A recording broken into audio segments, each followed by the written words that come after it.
Good morning, students. I would like to extend my warmest wishes to you all on the beginning of the new academic year. Let it be interesting and unusual for you, and let it bring new knowledge and discoveries as well as new challenges. And I hope all of you are fine and you are doing well and you are keeping healthy. So let us start today's topic, that is the circulatory system.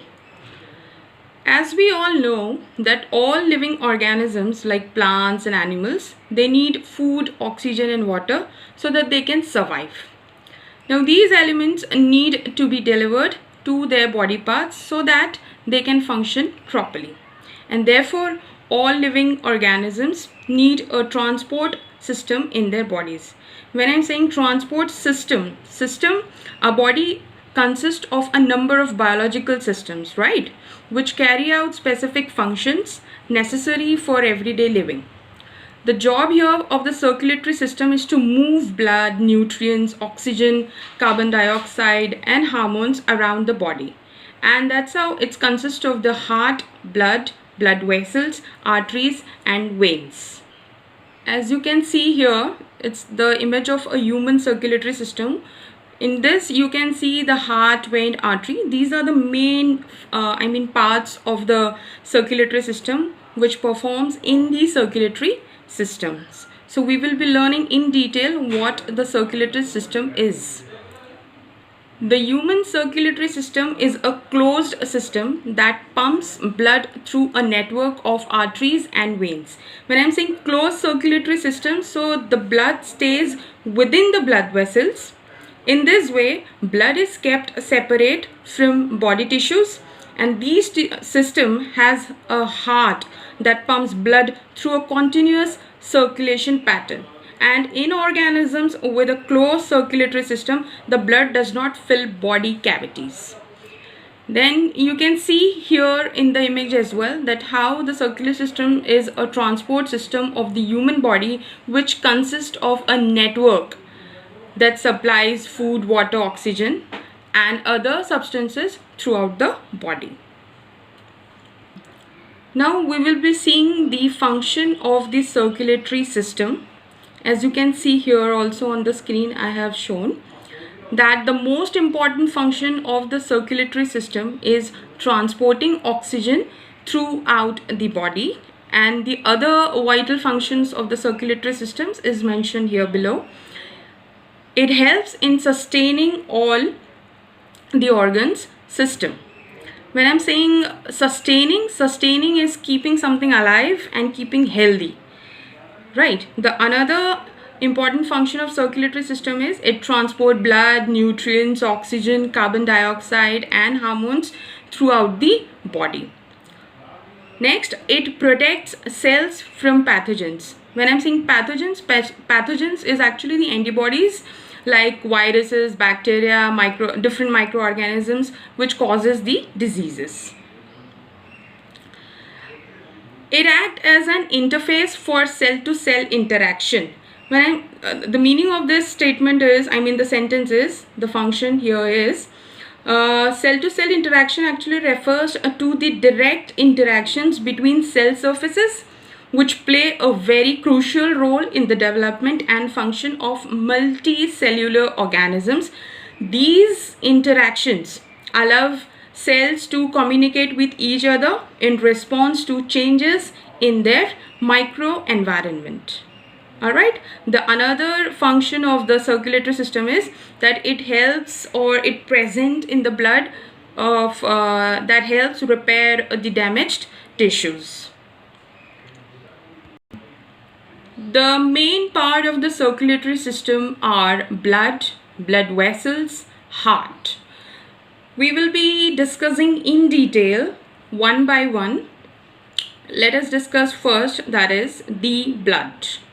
Now blood is a red color fluid that flows in our body throughout the blood vessels. It's through the blood vessels. Can you tell me, children, how many amount of blood is present in our body?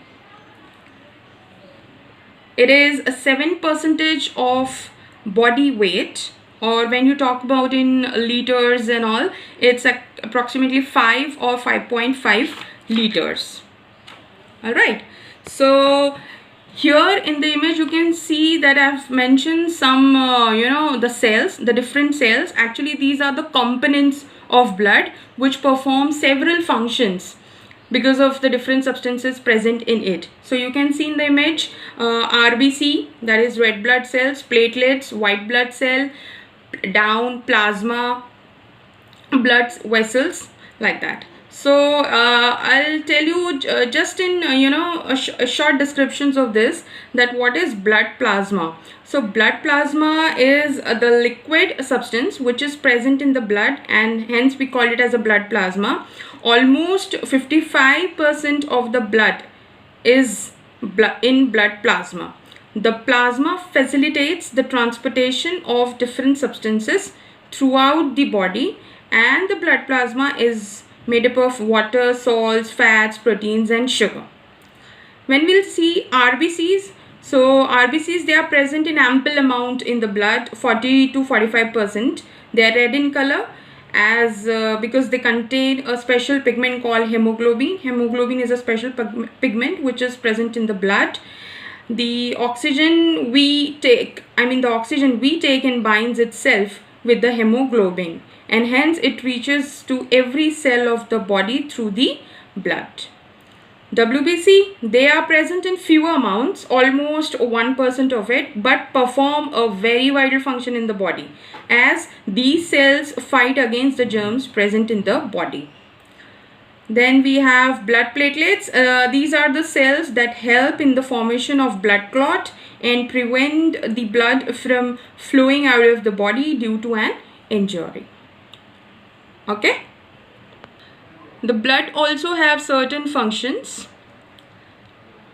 So as you can see here, the role, you can say, function of a blood is, the blood acts as the medium of transportation of essential substances throughout our bodies, such as oxygen and nutrients. Then blood carries oxygen from the lungs and transports it to different cells of the body. Then the blood also carries waste material to the kidneys, which then filters the blood. The another function of blood is the small intestine digests the food and absorbs its nutrients. These nutrients are provided to all the parts of the body through the blood. The another function of blood is the blood also protects the body from losing blood by forming a blood clot at the place of injury. Next, the blood contains a special substance that helps in regulating the temperature of the body. So these are the functions of blood, which plays a very important role in our body. Now on the basis of these topic, children, I have made few questions. So the slides for the question is, as you can see, choose the correct options. You have to choose the answer from the given options.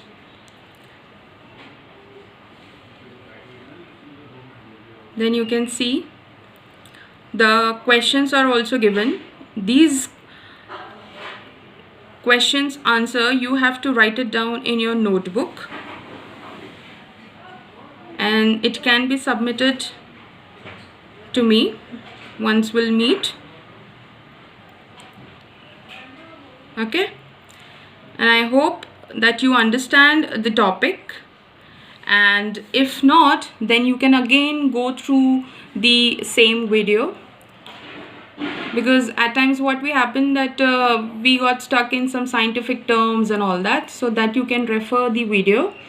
And still, if you have any doubt or queries, that can be solved once we'll meet or in the upcoming videos. Okay, thank you. Keep studying and be safe.